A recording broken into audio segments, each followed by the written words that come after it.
আসসালামু আলাইকুম প্রিয় শিক্ষার্থী বন্ধুরা, কেমন আছো তোমরা? আশা করি তোমরা ভালো আছো। শিক্ষার্থী বন্ধুরা, আজকে আমরা আরেকটি ভাব সম্প্রসারণ পড়ব। সৎ সঙ্গে স্বর্গবাস, অসৎ সঙ্গে সর্বনাশ। আমরা জানি একটি ভাব সম্প্রসারণে তিনটি ধাপ থাকে। একটি মূল ভাব, আরেকটি সম্প্রসারিত ভাব, আরেকটি মন্তব্য।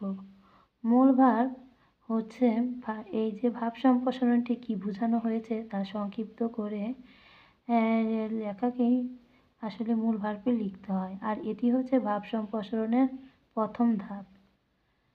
আরেকটি হচ্ছে দ্বিতীয় ধাপ, সম্প্রসারিত ভাব। আর এই সম্প্রসারিত ভাবটিকে যুক্তিতর্কের মাধ্যমে আমাদের লিখতে হয় এবং এই ভাব সম্প্রসারণটিকে বড় করে লেখাকেই সম্প্রসারিত ভাব বলে। আরেকটি থাকবে মন্তব্য। মূল ভাব, মানুষ সামাজিক জীব, সে একা বাস করতে পারে না। সম্প্রসারিত ভাব, জীবনে চলার জন্য মানুষের সঙ্গী বা বন্ধুর দরকার হয়, আর এই বন্ধু নির্বাচনে তার সর্বোচ্চ সতর্কতা অবলম্বন করা উচিত। মানে কি, জীবনে চলার জন্য মানুষের সঙ্গী বা বন্ধুর কি হয়, প্রয়োজন হয়, দরকার হয়, আর এই বন্ধু নির্বাচনে আমাদের কি করতে হবে, সতর্কতা, সর্বোচ্চ সতর্কতা অবলম্বন করতে হবে, যাতে আমরা কি করতে পারি, সঠিক বন্ধু নির্বাচন করতে পারি। কেননা বন্ধুর আচার আচরণ সব কিছুই তাকে প্রভাবিত করে।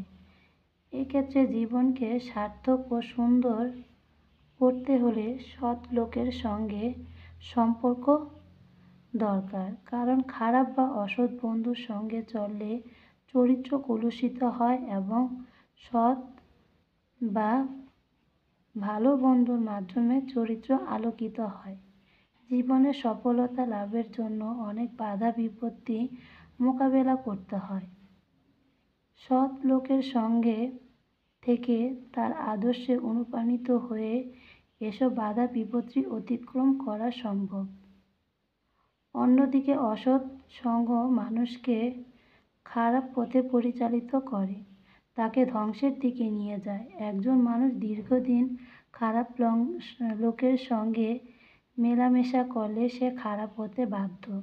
কেননা বন্ধুত্ব হলো আয়নার মতো, যাতে আমাদের রুচি, চরিত্র, বুদ্ধির প্রতিফলন ঘটে। একজন খারাপ লোকও তার খারাপ সঙ্গ পরিহার করে সৎ সঙ্গী নির্বাচন করলে তার চরিত্রে পরিবর্তন ঘটে।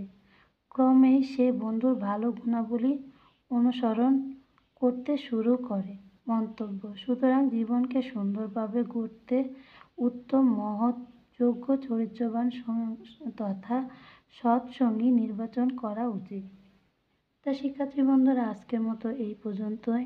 তোমরা আমার চ্যানেলটিকে সাবস্ক্রাইব করে আমার পাশে থেকো, যাতে আমার দেওয়া সমস্ত নোটিফিকেশনগুলো তোমাদের কাছে পৌঁছে যায়।